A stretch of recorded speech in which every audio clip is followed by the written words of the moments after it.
Dr. Westley, how you doing? I'm well, how are you? Okay.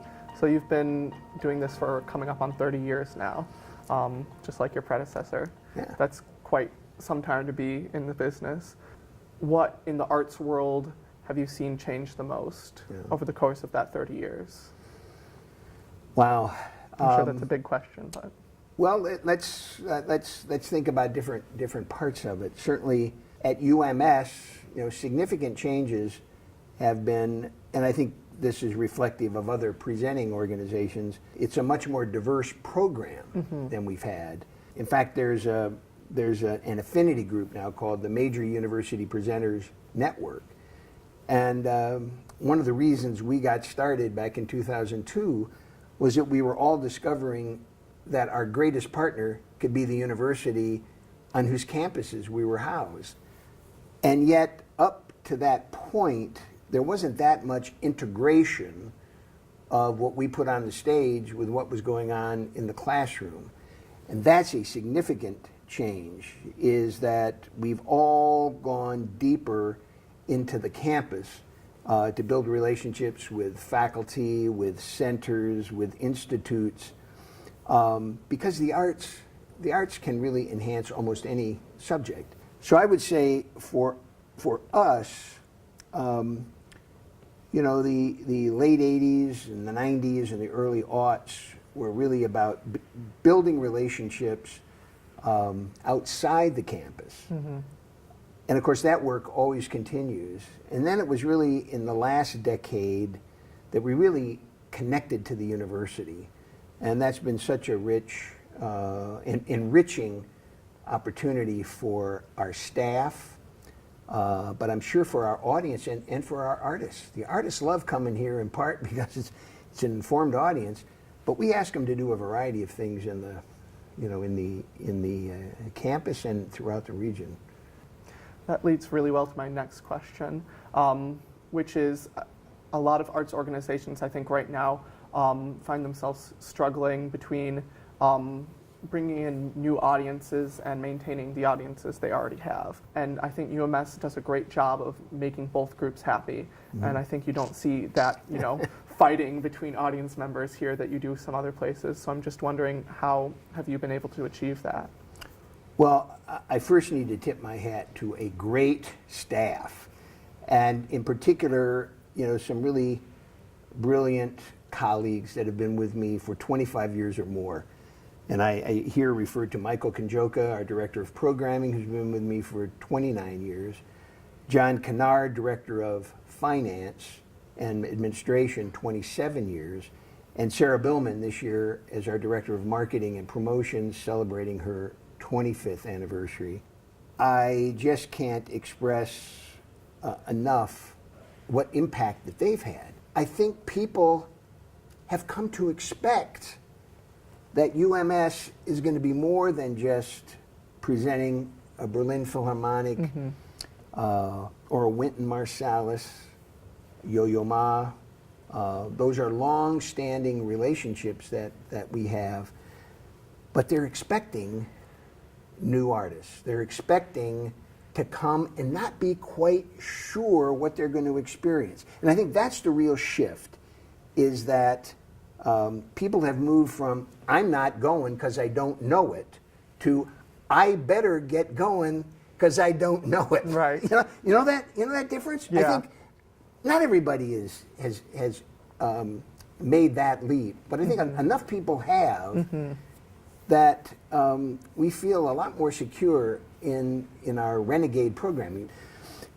And I think, what was so interesting to me when I started here, of course, I'm very proud when I arrived that I was part of the University Musical Society and that we could present the Berlin and the Vienna Philharmonics and have Horowitz 15 times. I'd go to a conference and I'd have my chest out a little bit. And I was interested that very few of the best presenters were impressed. And I'd sit down and, hi, I'm the new guy from Michigan. Well, what are you doing that's interesting? Well, what do you mean? What new work are you commissioning? How are you supporting creative artists?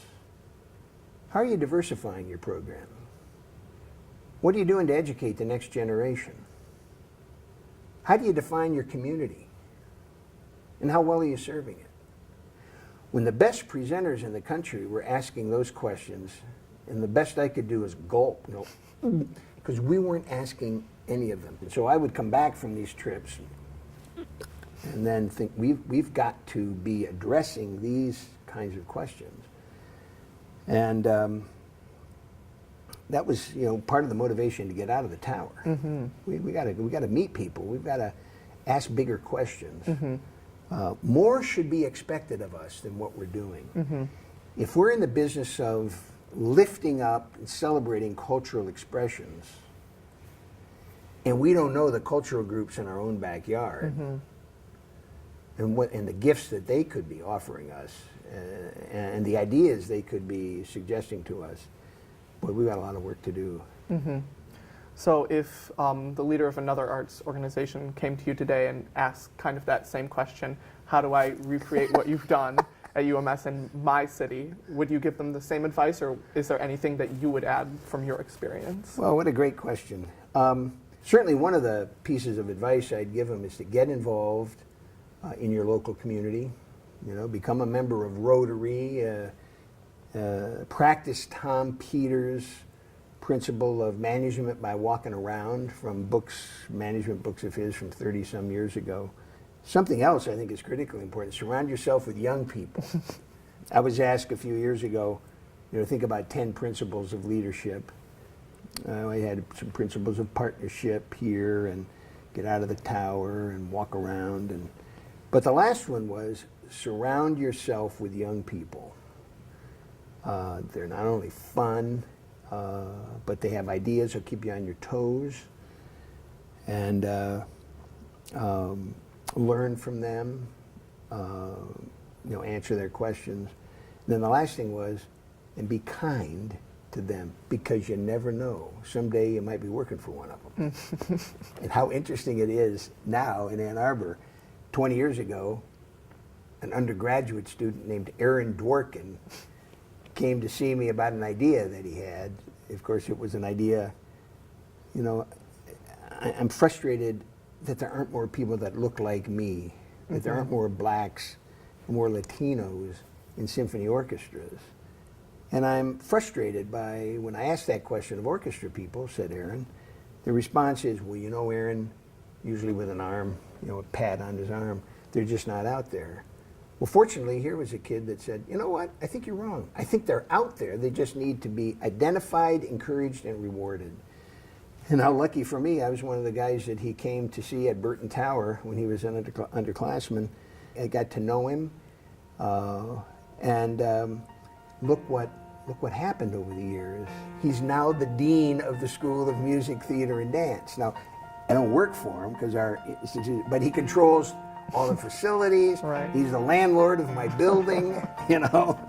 I'm glad I was nice to him over the years, because he could sure get back to me now.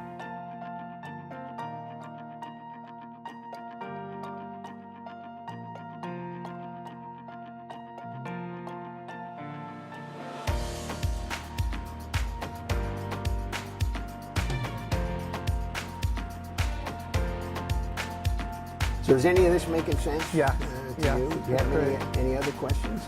No, you've answered everything I haven't even asked. Well, I really appreciate this time. Thank you Good to see very you. much. We'll look forward to have a great summer, and we'll see you in the fall. Yes.